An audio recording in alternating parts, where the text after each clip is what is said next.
早。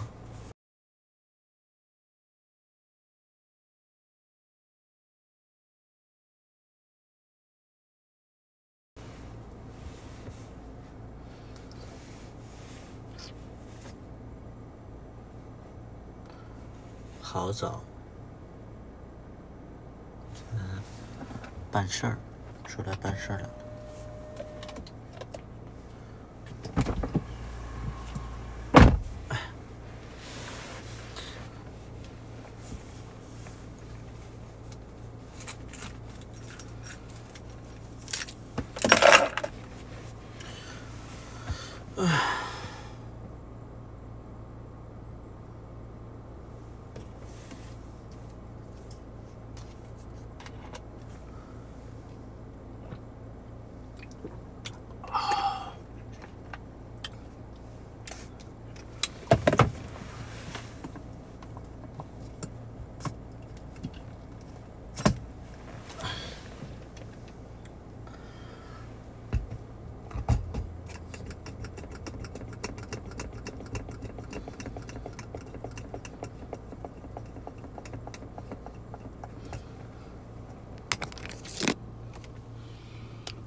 状态非常好，有个东西叫美颜。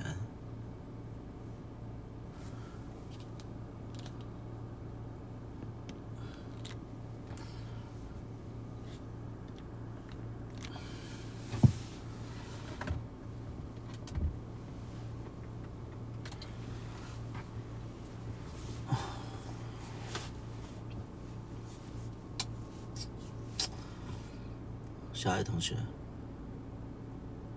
小爱同学，小爱同学，啊，不是，你好，凯迪拉克。我在的。放一首。百度随心听不在当前播放队列中，暂不支持其他音乐媒体的语音控制。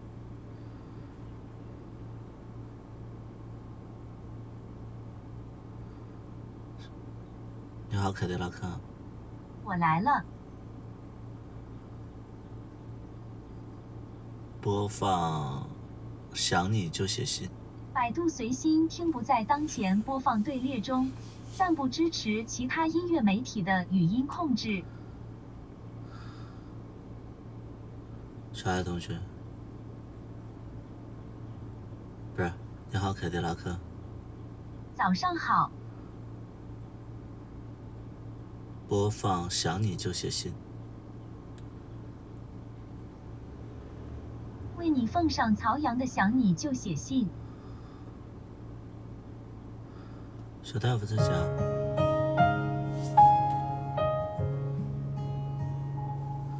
呵呵，小凯生气了。小凯，哪个小凯啊？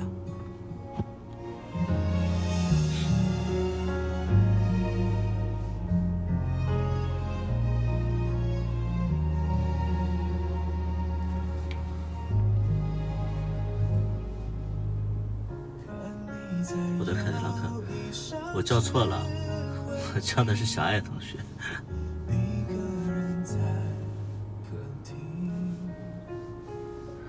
出来晨跑。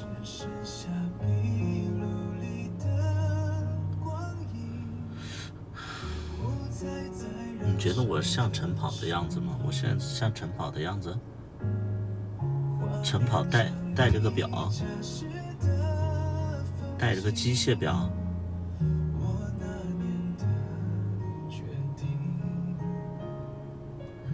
出来散心，不是，我就是来办事儿。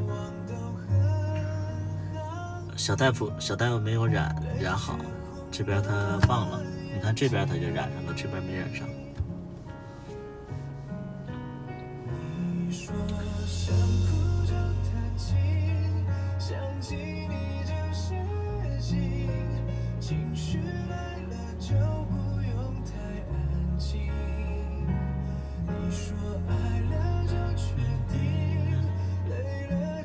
什么手表？劳力士。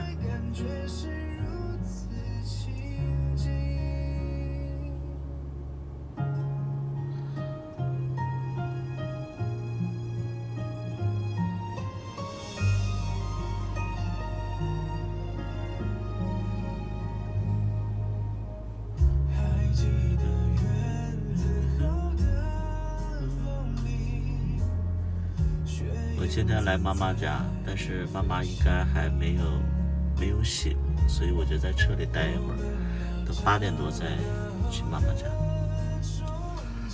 你拍的那几部剧结局好像都没拍完，这个叫熙攘吗？你叫熙攘是不是？我给你解释一下，我这人吧，我这个人有点怪，就是我不喜欢看结局，也不喜欢拍结局，就是我看别的电影啊电视剧都是这样，我就觉得我说不清，反正就是我不愿意看，我就不拍。不是没有说刻意铺垫，就是我觉得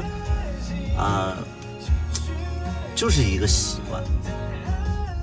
对，就是一个习惯，就是有的人说烂尾了，就是骨子里就不喜欢看结尾，不知道为啥，就是什么大结局啊，我不喜欢拍，我就不喜欢拍，不知道为啥，就这个人可能，就这样。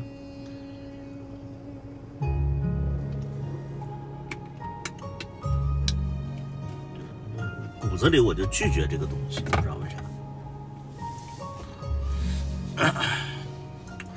池田听你的歌好听，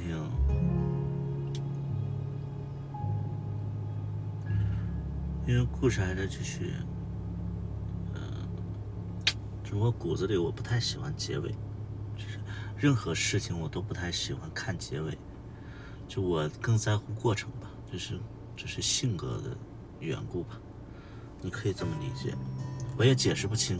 你要说这个，它作为一个拍剧的一个标准的话，这个是不合格的。早。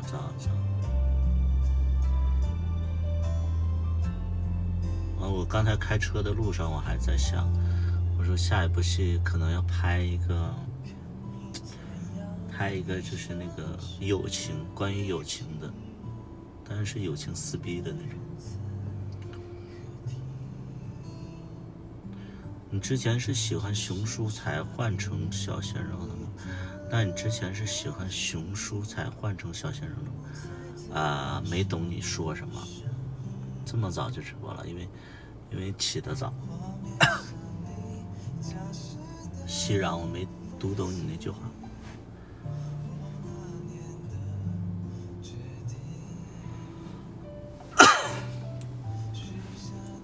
但你之前是喜欢熊叔才换成小鲜肉的吗？谁能读懂这句话？我不太读不太懂。来，谁能帮我解析一下？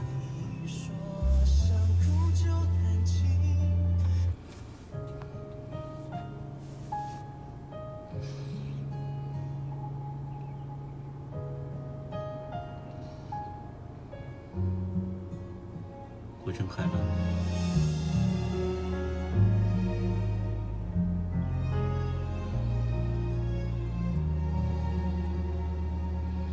以前喜欢叔叔，现在喜欢年轻。谁呀？我没喜欢过叔叔。我对比我年长的人，可能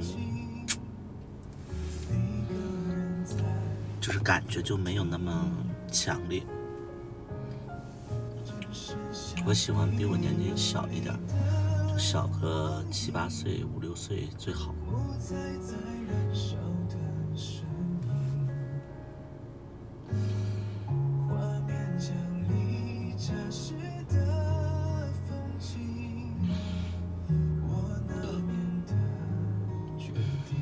年轻的喜欢年纪大一点的，现在好像都这样，年轻的喜欢叔叔，年纪大一点的喜欢年轻的。啊，年纪大的喜欢年轻的，也不是，跟10有关系吧。我觉得大比例来讲的话，可能都喜欢年纪小的，也不是说就是大比例，不是说全部嘛。对，一般喜欢年纪大的，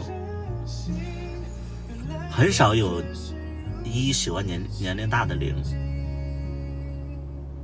我是这样的理解啊，就是也不绝对，但是喜欢年纪大的0比较少。我不懂，我不懂喜欢年纪大的0是什么感觉啊？啊，你是小部分，好。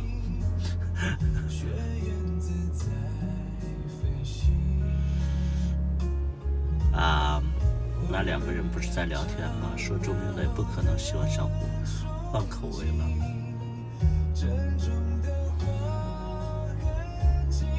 所以呢，熙攘，我接不上你刚才说的话。有钱的0，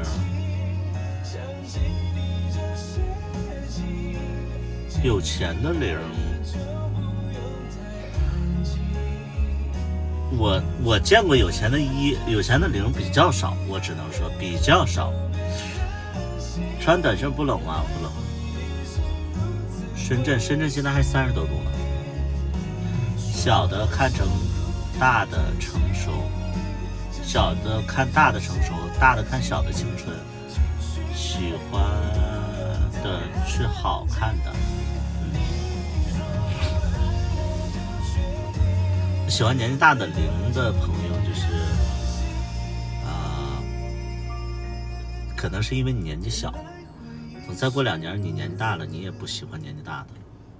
我觉得年纪小的0还蛮好的，蛮好的零下30度了，0下30度，是东北吗？应该喜欢年纪大的，年纪大的0它不松吗？这不松吗？啊？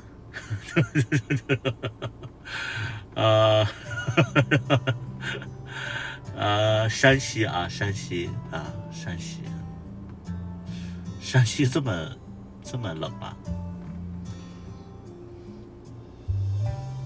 不能接受40岁以上的。你是1还是0？小幸福，你是1还是0？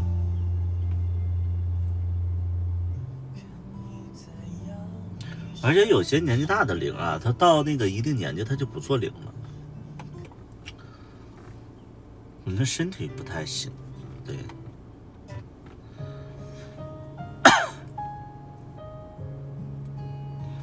有的力气，有力气是的，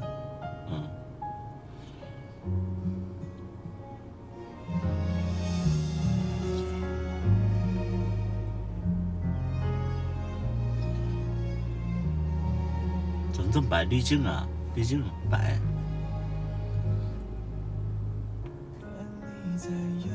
对，小孩呢？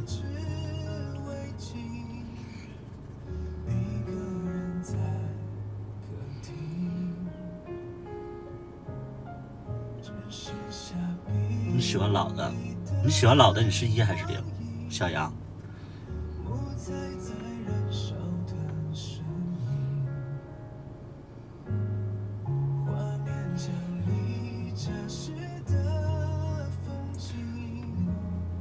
熟睡有米花，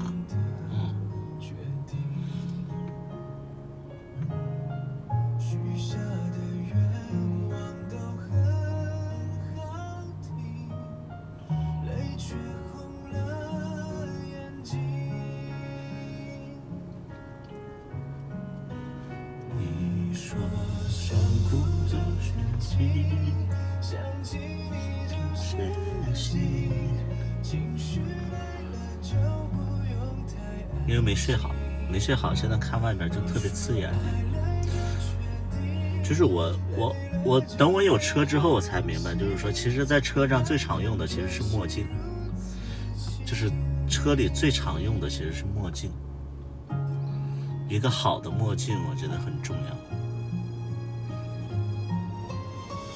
小大夫其实好像没有，他应该没有。他昨天4点多还没睡，今天4点多还没睡。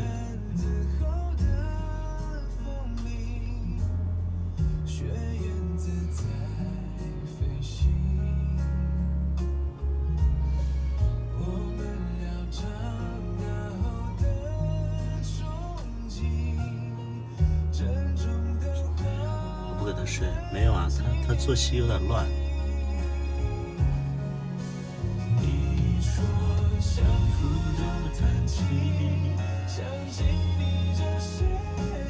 你好。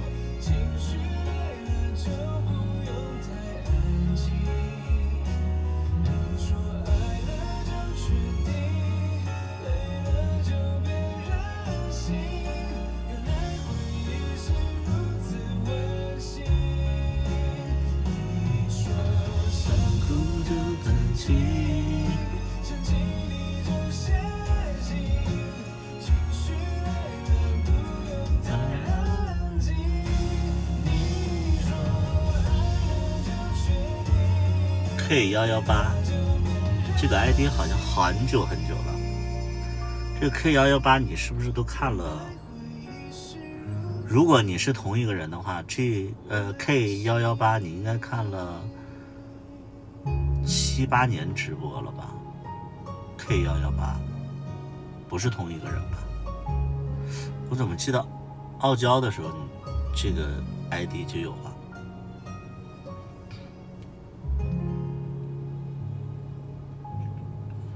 是同一个人？真的假的？我记得傲娇的时候，就是电脑直播的时候就有你这个 ID 啊。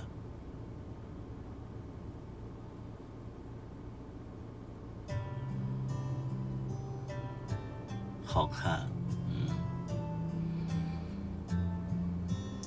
刚刚那个叫想你就写信，是周杰伦写的。昨天碰到小大夫了 ，so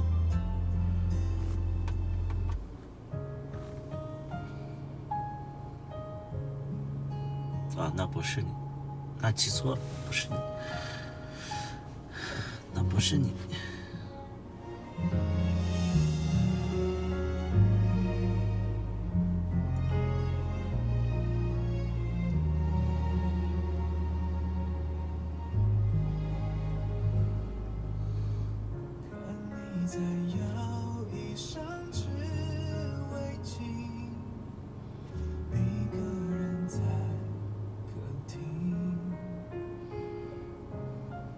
想起故人了，他不是故人，他没死，故人不太好，他没死，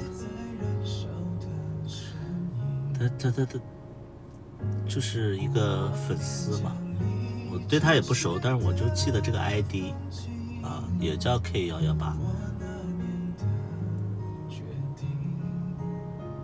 我们这边的帅哥都跑深圳挣钱，深圳什么行业挣钱啊？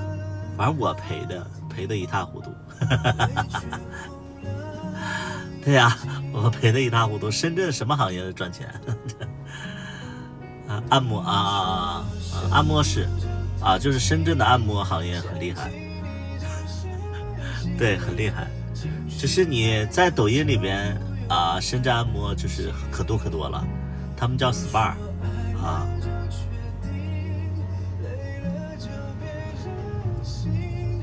深圳按摩好贵，没按过，我都是按那种就是正规的。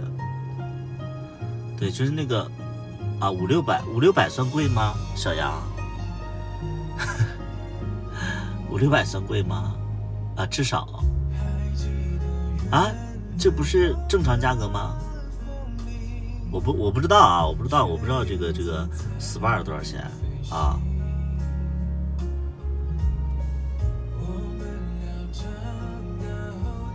我真不知道，我没我们按的都是那种女的按的，然后都是那种在那个洗浴中心里按。盲人按摩，盲人按摩太疼了，太疼了，受不了。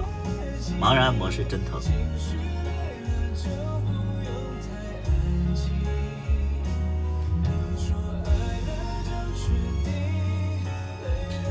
对，有的人受不了，我一开始我也受不了，我就说这有什么，这有什么舒服的？我不懂啊，我不懂。完了后来可能是因为年纪大了，然后身边人都在按摩，然后我就接触了，但是我到现在我都不太喜欢。就好比就喝酒这件事情，就是你看我是做酒吧的，然后身边人都在喝酒，然后我也能喝酒，我喝酒的时候很开心，但是我不喜欢酒。对，我就是不喜欢酒啊，我没觉得我馋酒，我从来没馋过酒。我喝酒喜欢的只是他喝多的那个状态和大家聚一聚啊，因为你身边人都在喝酒，所以就是你要说我喜欢酒，我喜欢，只有盲人按摩才是正规的按摩，而有女的也是正规的，泰式按摩它也是正规的，就是这边有那个大姐帮你按，大姐不会擦边啊，大姐要跟你擦边，一脚踢出我大，对。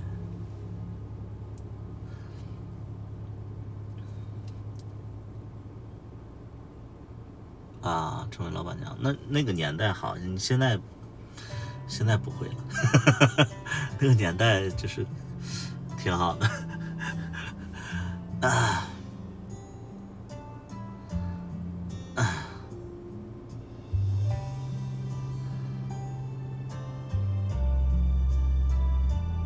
你好，凯迪拉克。我在听呢。播放。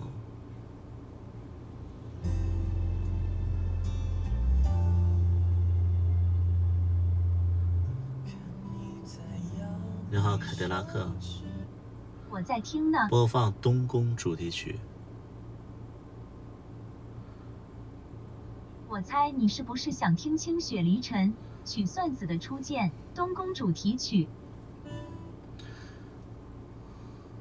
前朋友老喜欢你的歌了啊。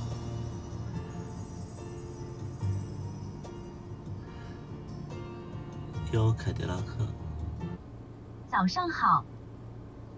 没事儿。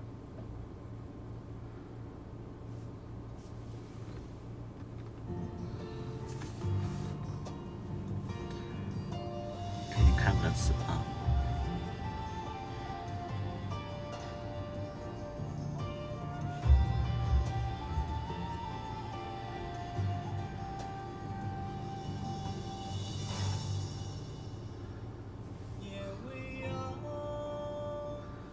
一线城市我也很喜欢深圳，就是这儿有不了解深圳的吗？我给大家说一下，就是我居住了3年多，对4年，我在深圳生活4年，有不了解深圳的吗？我可以给大家说一下，是我对深圳的理解。就深圳啊，深圳它是就属于数码科技。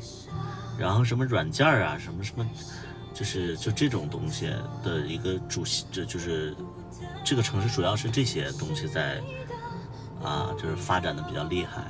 那北京呢，它是那个什么传媒行业发展比较厉害，就是每个城市重心不一样然后这边呢，它是经济特区嘛，经济特区，然后再加上国家其实发展。重中之重其实就是科技嘛，所以说就是它算我觉得算是这几个一线城市里边现在还比较外来人口比较多的了。你像北京，我前几次回去我就发现北京的就是外来打工人口，包括那些年轻的人少了好多。深圳我觉得还挺多的。然后呢，这个深圳这个它物价其实你要说高吧，这个物价高低这个每个人评判不一样。你像我现在生活来讲的话，我觉得还好，对，我觉得还好，可能在我这个年纪，我觉得还好。可能对于打工，就是刚出社会打工的这些大学生啊，可能还是还是有点高。但是深圳有一点好处，就是它靠海，就是在你就是特别疲惫的时候，这个城市不是钢筋水泥，它也有就是让你可以去放松的地方，就海特别多，免费的海特别多，所以说你就坐公交也好，打车也好，就是都可以到海边。然后饮食这块的饮食吧，因为深圳它饮食偏清淡，所以这边大多数饮食都偏湘菜多一点，就是湖南菜多一些你要说湖南菜辣，它也不辣，因为它被那个深圳给同化了，它也不是特别辣。但这边餐饮形式就是湖南菜比较就是出名，其他的就是被湖南菜给压制的，就没有其他的菜系。你不像北京是川菜，然后这边是湖南菜。再有呢，就是这边一年四季它都偏夏天，只有1个月是春冬天春秋冬天，只有那么1个月可能天儿比较冷，然后最冷的时候能达到零上7、8度吧，6、7度。所以说就这边常年你会买短袖短裤然后会冬天可能会穿个就是秋裤，穿个大衣就可以了就是很少见这边有穿羽绒服的，但羽绒服估计也就穿个1周左右，其他都穿那个大衣棉服就行。然后这边因为它是一个新的城市，因为深圳的发展就是这几十年的事儿，它没有什么历史文化呀之类的，所以它不排外，这个很好，这个真的很好。就这个城市它一点都不排外我去过北京，去过上海，就是那个本地的那些北京上海人其实有一点点排外，这个城市完全不排外，因为大家都是外地人深圳本地人也没有什么所谓的优越感，深圳本地人都非常低调，这边不注重吃喝吃可能注重，就是穿不注重，这边人穿不注重，所以就是这边隐藏的大佬特别多就是穿个拖鞋，而且这边就是你穿的特别夸张，就是特别扎眼，所以我来这边用2年时间改变自己的穿衣服方面，就我穿个拖鞋就可以出去了。就这个城市，如果说你是稍微有一点点经济基础的，你来这个城市，我觉得是非常好的，因为它一年四季都是绿色，而且呢，其实你要是稍微有点经济条件的，你来这边定居的话，你会发现这个城市的所有的部门办事效率其实很高所以它能这么厉害，然后它又不排外，就是让你就真的我会觉得真挺好。就这个城市我来了4年，我觉得挺好的。但是如果说有一天我的收入可能不太高了，或者说没有收入了，其实在这个城市我觉得也不太会恐慌。对，你要说什么深圳节奏太快了，我没觉得，可能因为我这个年纪可能有一些储备，所以我没有觉得。但我觉得年轻人来这边发展其实要比北京上海要强一点。我就这么跟你们说，北京上海我都待过，北京上海会教你一些特别虚荣的东西，然后你又在那个城市扎不了根儿，所以学了一身毛病回去了，就有那种感觉。但是深圳其实让你会能沉淀下来，而且你在深圳你不会觉得自己苦，因为大家都挺苦的，因为大家都在努力。我就这么说，我在北京上海有好多的名媛，好多的 gay 都不工作嘛，还有成都，你像这种城市都好多人都不工作你也不知道他哪儿来的钱。但是深圳所有的 gay 基本上都有工作，而且都不止一个工作，很好。你要说好玩，它不好玩，但我就觉得说这个城市真的啊，综合来讲的话，是真的是比较向上的一个城市，我觉得很好啊，我觉得很好。没有，完全没有，他没有偏见。深圳只有下头，没有偏见。就深圳，他会有一些人，就是就是精神压力比较大，然后喝完酒以后会下头。但是他不会有那种就是，哎，我是深圳人，你怎么着啊？让你滚出深圳。基本上我在深圳没有见过这种人，也没有听过这种话。但是你要是在北京、上海，就会有那种，哎，我告诉你啊的，怎么样，就是会有这种现象。深圳几乎没有。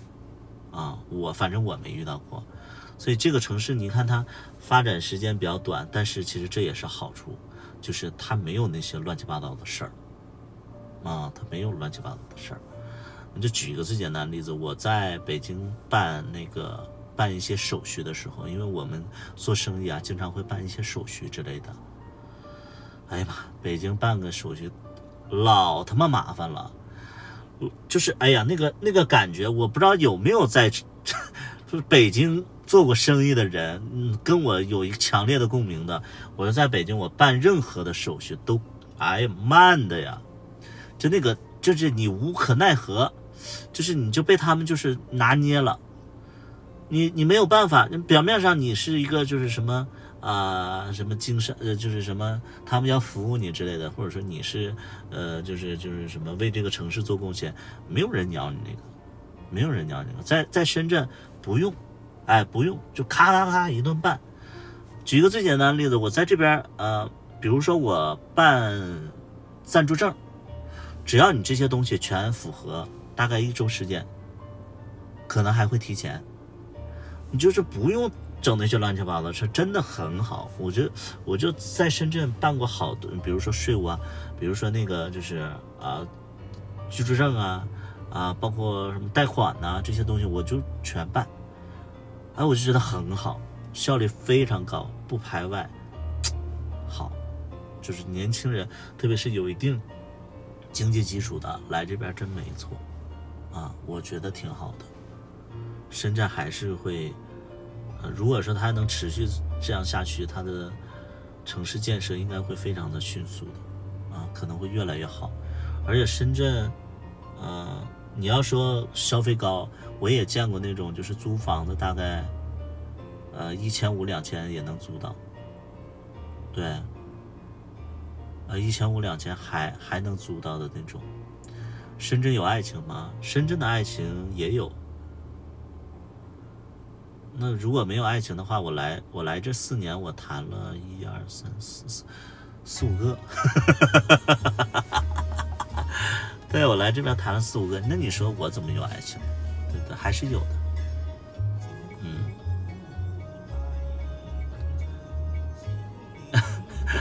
现在深圳还需要暂住证啊，你办那个港澳通行证你要啊，或者说你办那个居住证，你办完居住证你可以办好多事情啊，对不对？你办居住证、暂住证这个东西，就我不知道你们叫什么，我们叫居住证嘛。办居住证这个东西，它其实是对你有很大的好处。比如说你买车，你需要居住证啊，你买那个就是不是你出境你需要居住证，对啊，你这些东西都需要的。你好多，包括你什么落户好像也需要居住证啊。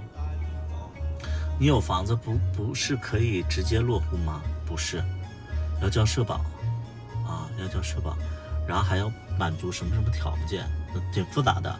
在深圳来讲的话，就是比较复杂积分什么的，就是你像我现在有房子不够。最好的办法其实就是最简单的办法，最好的办法其实就是学历，对，你要有学历才好。我是没有学历，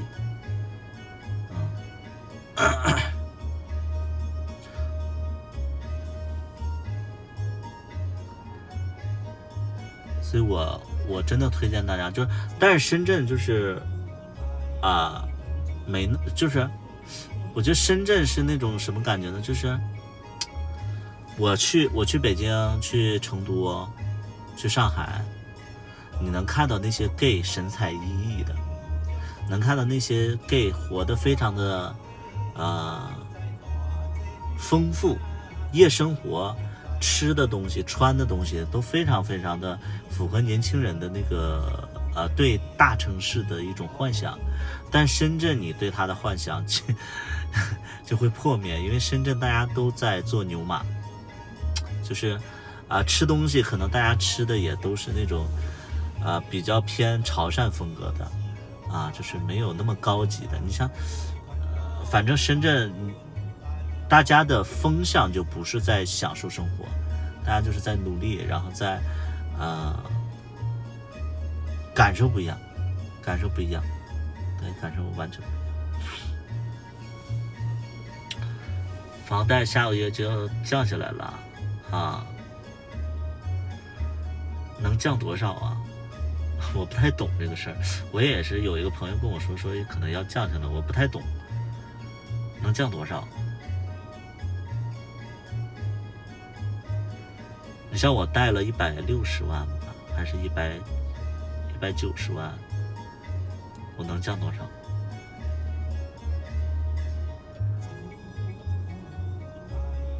那我贷也是160万还是190万？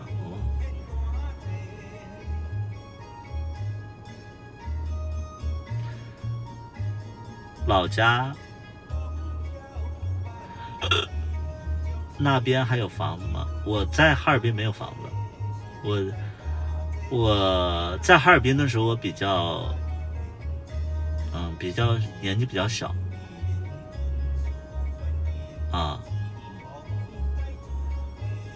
深圳圈子比较务实是吧？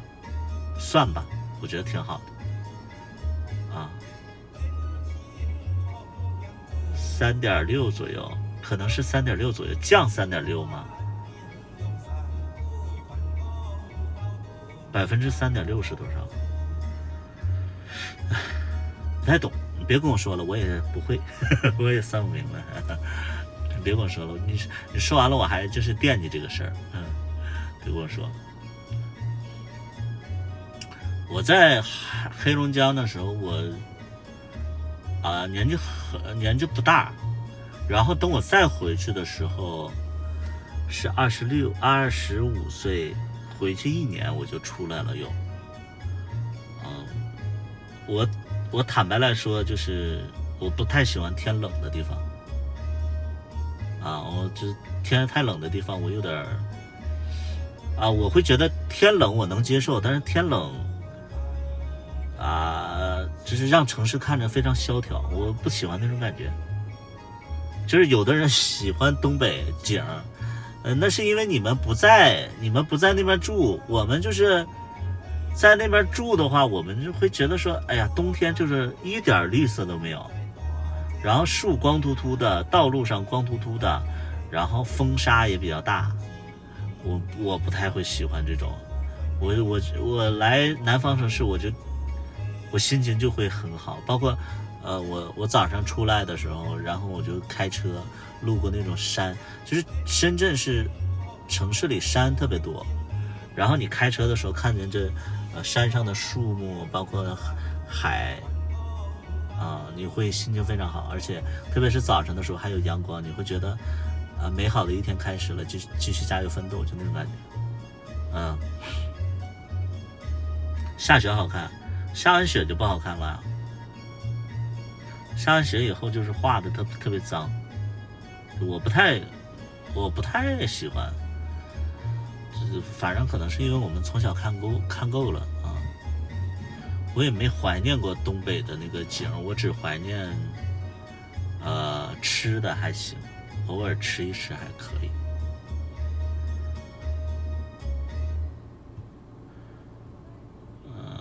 哈尔滨给我的印象其实比较浅就会觉得说在哈尔滨的时候就自己的那个状态是没发展起来的，所以不愿意去回忆那些啊。是的，是的。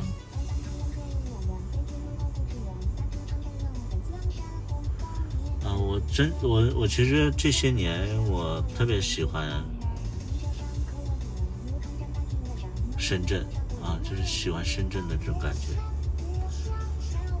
而且真的深圳给我的压力其实很小，可能真的是因为年纪在这个年纪，就是会觉得说现在的生活自己稍微能驾驭一些啊。而且就是现在该有的都有了，就是对房车的那种欲望就小了很多，就不会让自己那么累了。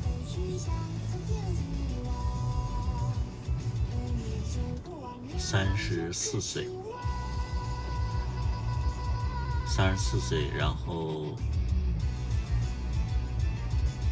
对房车有了就没那么大压力了，不像之前就是你没房没车，你会给自己制造焦虑，我会制造焦虑，然后就每天就是觉得自己不上进之类的，没有孩子的压力，没有我出柜的状态，我完全出柜，完全出柜的状态。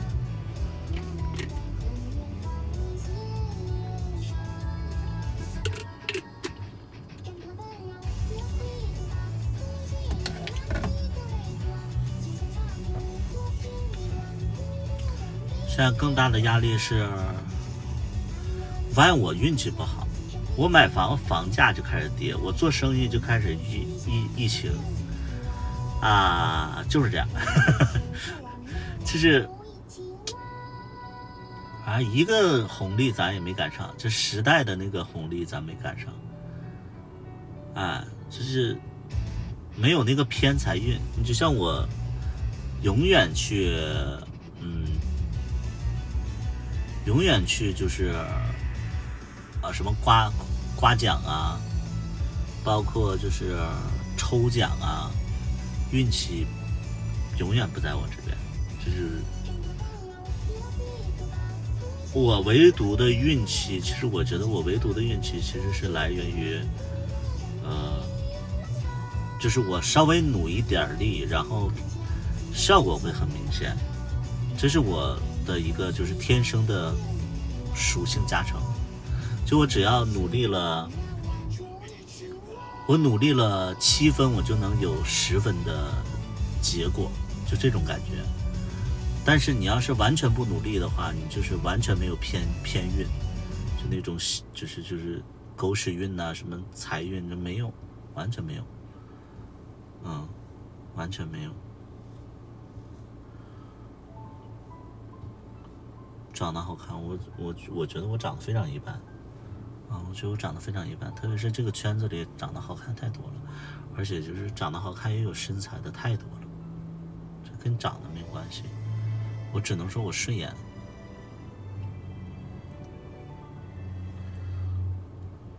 我觉得我算顺眼的，但是我的个性又很强。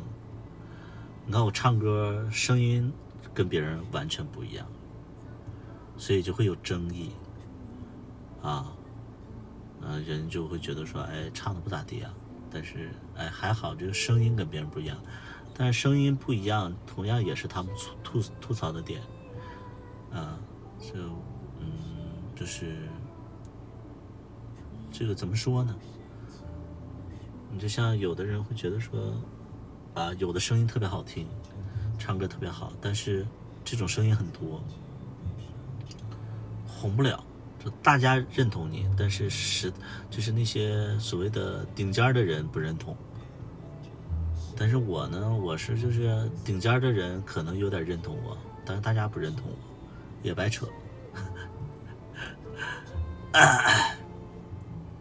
不必在意别人怎么看，关键我在意不了因为我都不认识。你这很多人就说你怎么活得这么作？我说他们怎么觉得我又不认识，除非我身边人就是觉得我可能会有一点点受伤，但是我觉得那也是他觉得我怎么着，我左右不了啊。我说那个网友就评价你怎么样？我说网友谁啊？我平时接收这种信息就是比较少，除非他来直播间里骂我，我是知道，但是他私底下说什么，我上哪儿知道去？对不对？就是有在我直播间里上来骂我的，我觉得有，但是就是几乎很少嘛，对不对？啊，所以就他们怎么评论我啊？这有的时候就是有人发我们的那个我跟那个龙二的那个片段或者说我跟郭大虎的片段，然后我就能看到里边的评论啊，有的人说那什么那个这个主角真丑，那个主角真丑，然后说什么啊那个又丑又作，我就看到这种评论，我其实会有一点点难受，但是紧接着我又能看到就是夸我的，就是有的人还能夸我，有的人损我，就是喜忧参半啊。确实看到那些评论会难受，就是有一段时间就有一个人不知道为什么，就是可能就是刷到那个西门无恨，然后就在网上骂我，说我是 gay 圈的西门无恨，找了那个龙二，找了龚大虎来拍戏，然后他们都是被我强迫的。我看到这个评论，我其实很难受。我看到这个评论，我很难受。我说啊，就是难受了一段时间。后来我会就是跟别人开玩笑的说这个事儿，然后就自己就释怀了啊。就说我是西门无恨，说我年纪又大，然后又长得又不好看，然后这些演员都是被我潜规则。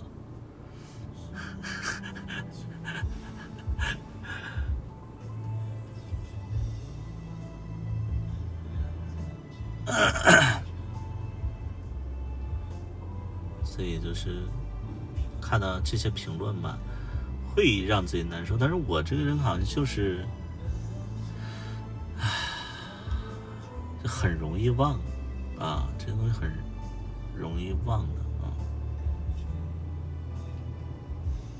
作之前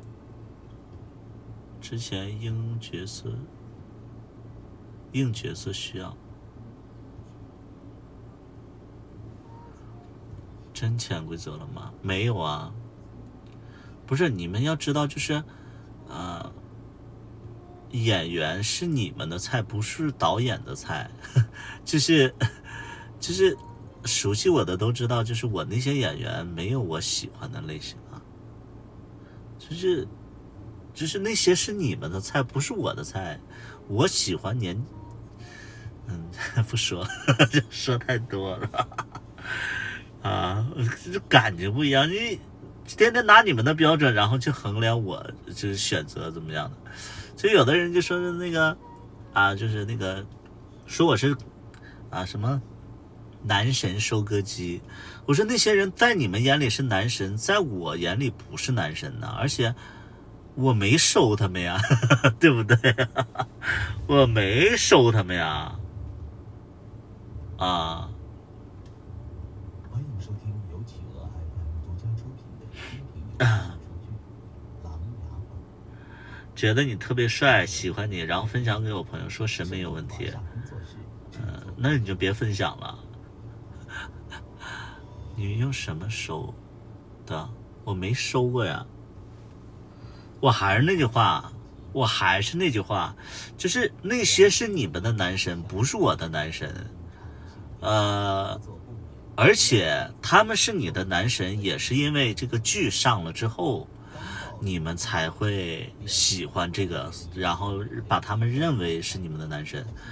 就举一个很简单的例子，你在路上看见一个还不错的人，你不会把他作为男神，是他的一些就是一些照片或者说一些视频经常推给你们看，你们会觉得说他真的很好看他这个角色就是很暖，相信他也是一样暖，所以你们会把他们列为男神。但是我跟你们的立场是不一样的点是什么呢？就是我是挖掘他们的人，我是跟他们一起工作的人，所以我就知道这个角色不是他，这是第一点。第二点，他们对于我来讲的话没有神秘感，不会好奇，他们也不会有神秘感，所以他们很自然的就不是我的男神，或者说是我的菜，我就没有那种好感说要把他们潜规则之类的，没有。这回能明白吗？就是很多人喜欢一个人是因为你不了解他你才喜欢，你要了解了反而会不喜欢。你们能明白吗？就比如说好多的那种就是塌房的人啊，你们不了解的时候你们会觉得很好，了解以后就说他怎么这样啊？所以就是我不能说他们在我心里塌房了，压根我就对他们没有那种幻想，因为就是你会对你的同事有兴趣吗？没有，我对他们就是在工作的一个状态就没有，而且我从某种意义上来讲的话，我是他们的老板，老板对员工有意思这种桥段其实是在电视剧里边，反正我不会对我现实中的员工有好感有兴趣这回你们能明白吗？就是我每次听到就是什么男神收割机，我说我真没收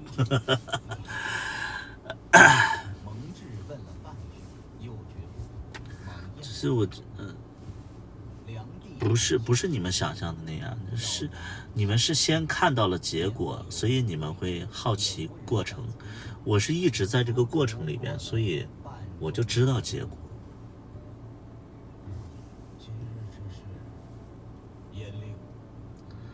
8点半我就上去，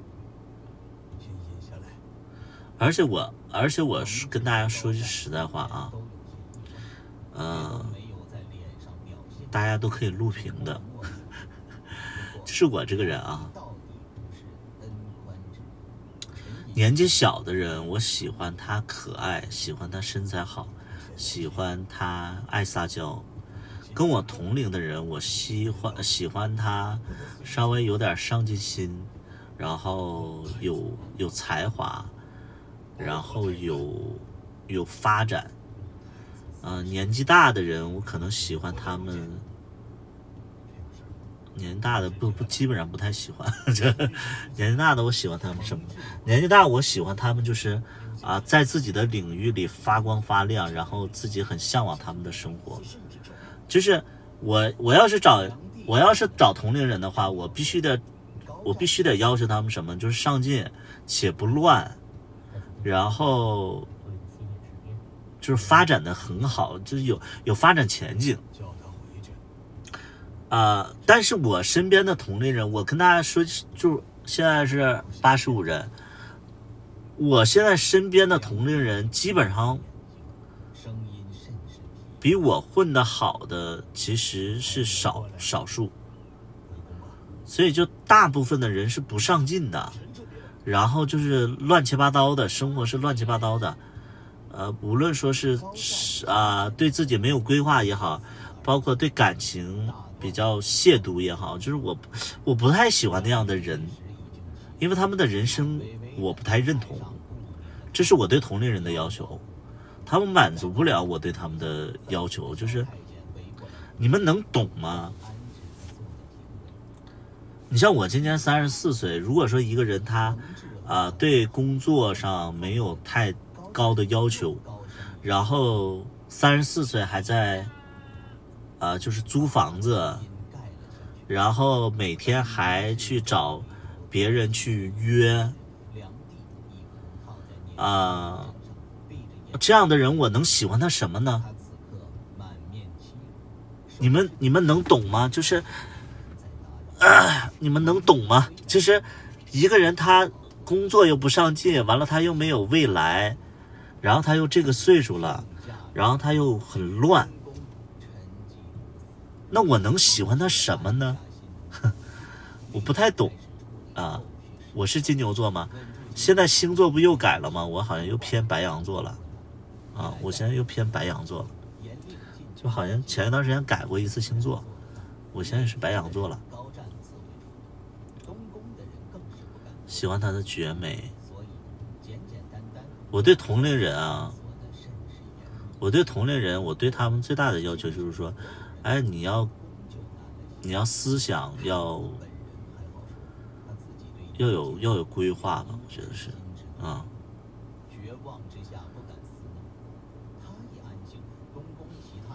对，外貌很容易腻的，不是外貌很容易腻，孩子们，就是我给大家举个最简单的例子，这个圈子里的人，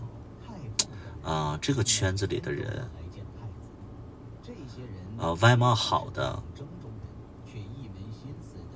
很多人都比较乱。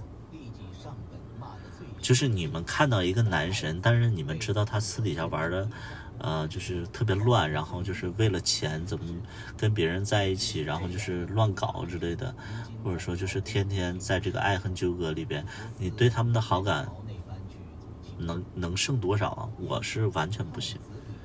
我首先我就是要求，就这个人你要有自己的方向，你不要就是，因为我经常会跟这些所谓的名媛聊天，就我本来对他们印象很好，然后我也非常喜欢他们，他们表现的也非常喜欢我。然后如果说单身的话，其实正常的流程是俩人约着吃饭，然后接触一下怎么样的。但是他紧接着会说，晚上能去你家吗？我这几天刚来这边，然后没地方住，能去你家过夜吗？你就觉得很下头。你们能懂这种感觉吗？首先就是他亵渎了你对他的好感，就是他辜负了你对他的好感。第二点呢，就是说你他妈的就是拿我当什么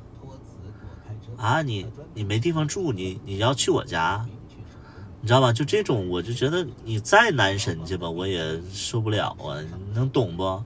我是不行的，我允许不了，我可以给我的男神付出一些东西，但我的男神要是找我借钱，借20块钱，我觉得这个200块钱，说什么没地方住了，我会觉得很下头。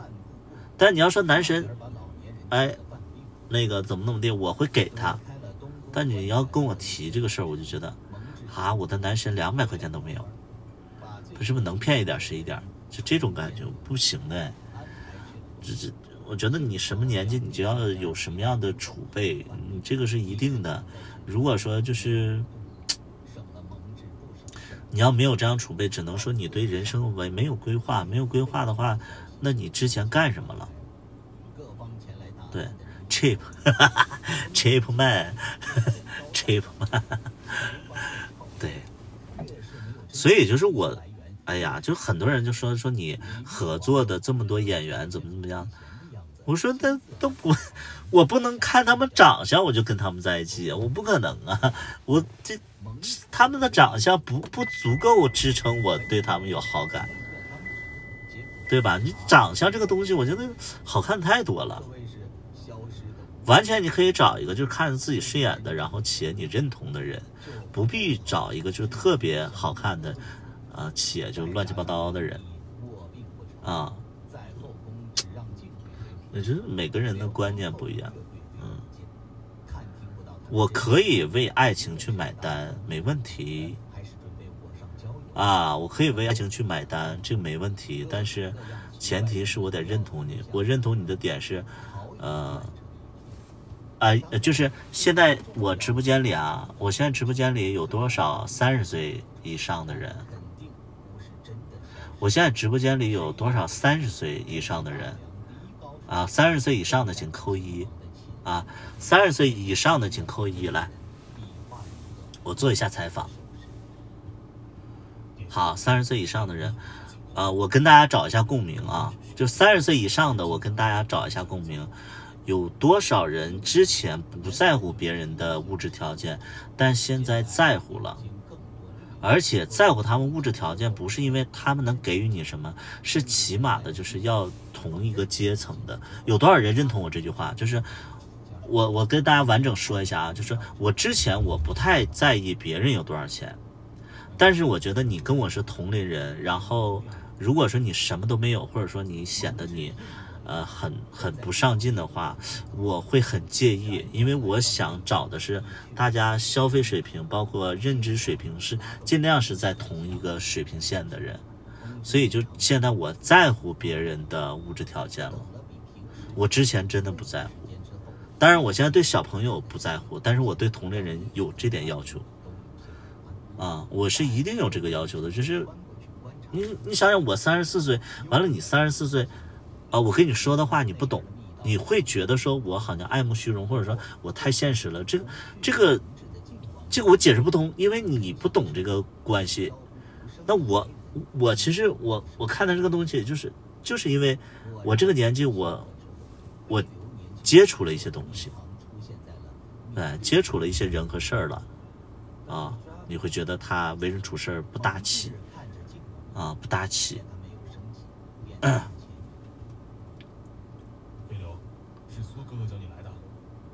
你好理智，不是理智啊！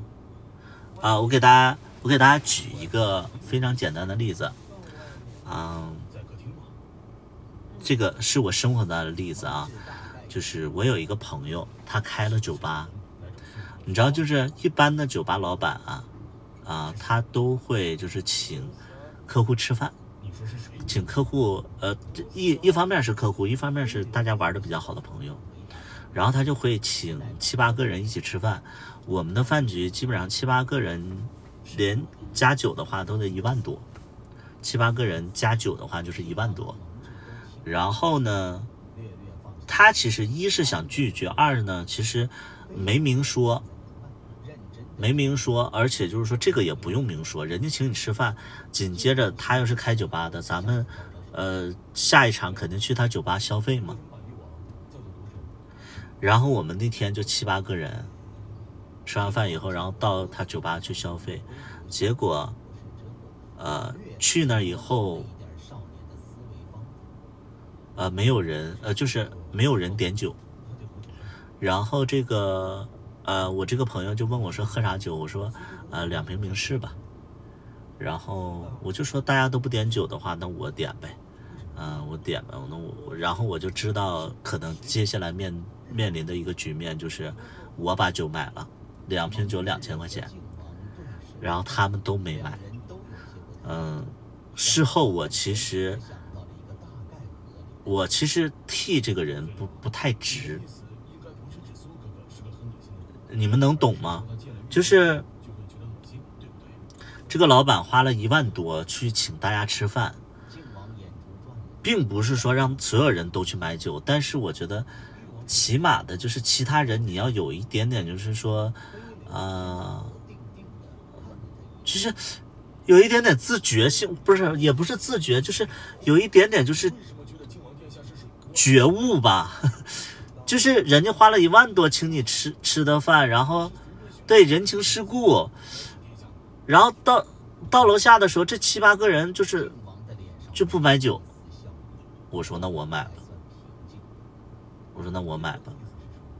然后我就买了。事后我就挺生气的，我说实在挺生气的，但我就自己把单买了，因为我也是开过酒吧的。我不是说我之前经历这种事儿怎么样，是我会觉得说你做人做事你就是要识抬举说明这些人没把酒吧老板当朋友，当冤大头的感觉。不是，这个其实你说错了。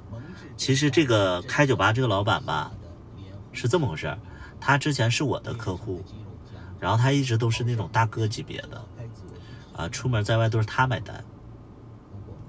然后后来我酒吧不开了，然后他没地方喝酒了，他就自己弄了一个酒吧，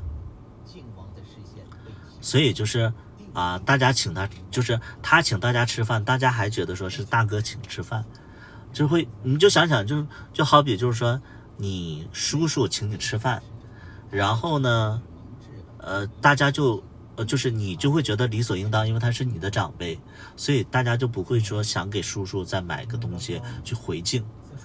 但是我会觉得说，哎呀，我看了这种局面，我其实挺生气的，我其实就很生气，我就觉得这真的是认知方面的，包括大家经济水平的问题。我觉得就是你看我平时请吃饭也是一万一万的，然后因为他们就说白领你别讲那些局面你别讲那些排场就大家就吃点什么那个街边烧烤就行。我说那不行，我心里是怎么想的，我索性都请了，我尽量让大家觉得说这顿饭大家欠我人情你们能懂吗？就是我索性我请了，我请3000块钱，然后大家可能就觉得说这个也没多少钱，下次咱们就是那个就是下次我再请，我直接我就一步到位不是请吃饭吗？我请1万的，然后大家就知道说这顿饭很高级，因为在深圳1万就是7、8个人1万块钱的消费算是还可以。然后就是那个服务员就将近，包间里的服务员就将近3、4个，所以就是很正式的一个场合了，算是比较正式的一个场合，所以大家就会念着你情，然后接下来就去我酒吧买酒，这是我为人处事会这样做。但大哥他其实也是这么做的，但是大哥毕竟是大哥，大家会觉得大哥请吃饭太理所应当了，对，但是我真的很生气。我真的很生气，我就觉得说，哎呀，做人得自知，得有礼尚往来，你得识抬举。我就一直都觉得是这样，识抬举别人对你请你吃饭，对你尊重，包括对你的好，你要知道别人可以不这么对你的但是有些人我就那归根结底，我说句很直白的话，这些人如果说不去买这个酒，或者说这个事儿处得不好，一是他确实经济水平有限，不是，我觉得确实是他们经济水平有限，就他们可能没那么多钱，这对于他们来讲的话，一顿酒2瓶酒2000多，对于他们的消费水平可能达不到，他们可能就觉得说，哎呀，这太贵了就这次先不买了。第二点呢，是他们真的就是不知道那顿饭会多少钱就有的人就是你请他吃饭，他会觉得说这顿饭好高级，但是他们不去考虑说这顿饭多少钱他们不会去思考，但我就会思考对，我就会思考，就他们就不会思考，就是这顿饭吃的挺开心的，他们就不想着说要还礼或者说就是下一次我要请一直吃别人请的饭之类的就有的人就不考虑这些东西。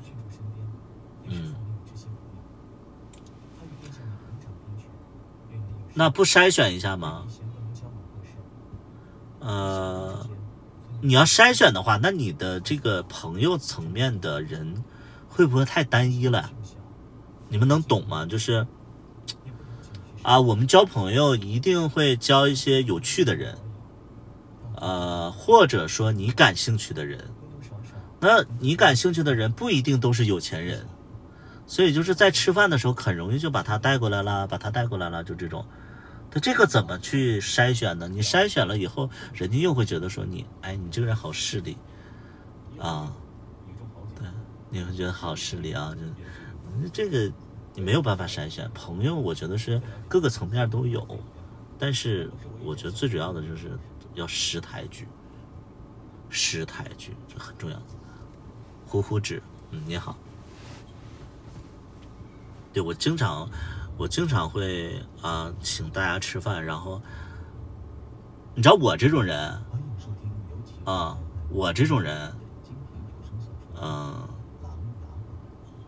我说话很直接，大家都知道我说话很直接啊。我请大家吃饭的时候，我可能就会透露出，我说，哎，今天那个请大家吃饭，然后我说两句怎么样，就举起酒杯我就说两句，然后最后会以开玩笑的形式，我说啊，这顿饭挺贵的，大家等会儿自觉啊，买点酒之类的，我就会开玩笑，因为大家都知道我，就是身边的朋友都知道我特别爱开玩笑的，而且我说话的反应特别快，所以就是大家就习以为常，也不会觉得说啊，这是百里就是又让我们买酒，他们不会反感，就会觉得说哎知道了，就这样，然后紧接着他们就会买酒，不会所有人都买酒，但是起码有一个人会买酒，所以这顿饭我觉得我请的就有意义，包括我过生日那一天是请了10几个人啊，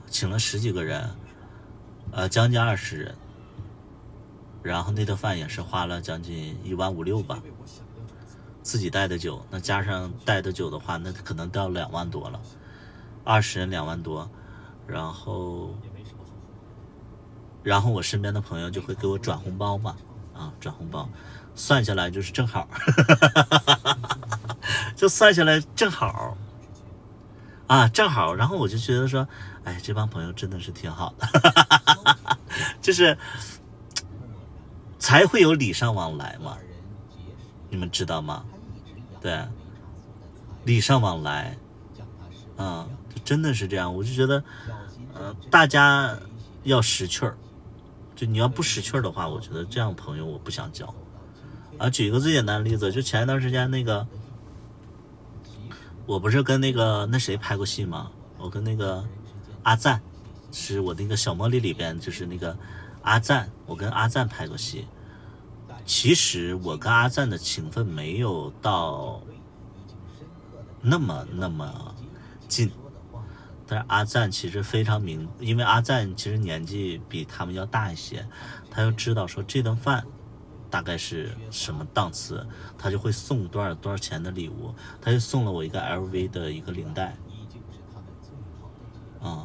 就是送了一个 LV 的领带。其实我不知道 LV 的领带到底多少钱，但是我挺意外的，这个不是钱不钱去衡量，是真的就是我看到的就是说你为人处事恰当合理，我很喜欢跟这样的人去交朋友。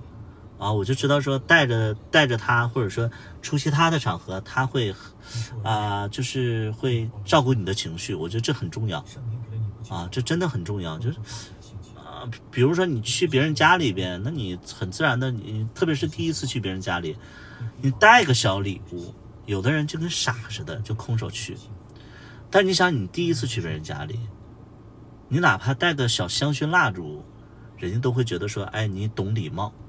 人家香薰蜡烛可能就好的也就100-200块钱，200-300块钱，我没买过，但是我觉得就是说这个东西它就是一个为人处事嘛，对吧？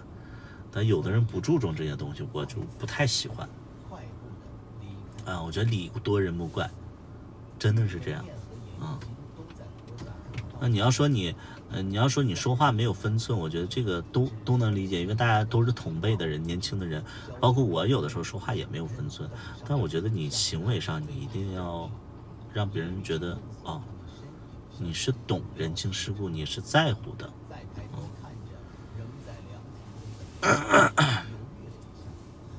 对呀，礼数，我觉得这是礼数你相信任何一个人你给他送礼物他都开心，对，都开心。所以你像我过生日他们送我礼物送我红包，紧接着他们过生日我也得还回去，对，也得还回去。但是你要知道一点，这个礼尚往来其实就是你们的羁绊了。你要没有这个礼尚往来，你俩的关系其实就是钱。你要有这个礼尚往来，你就会想说，哎，他曾经为我做过什么什么事儿，我这个事儿我得帮他，这不就是羁绊吗？对吧？羁绊是什么？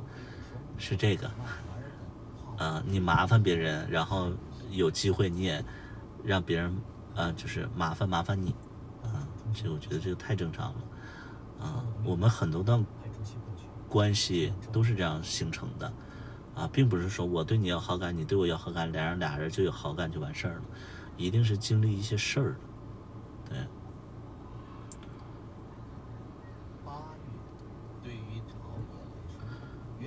我不播了，我要去我妈妈家，我要上楼了，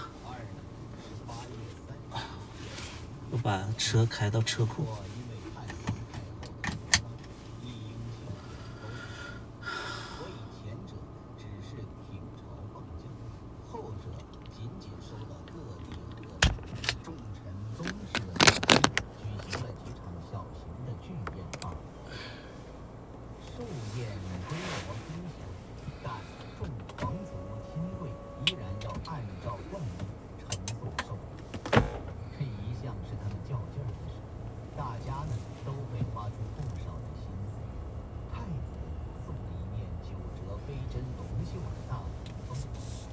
上班的人好多哟。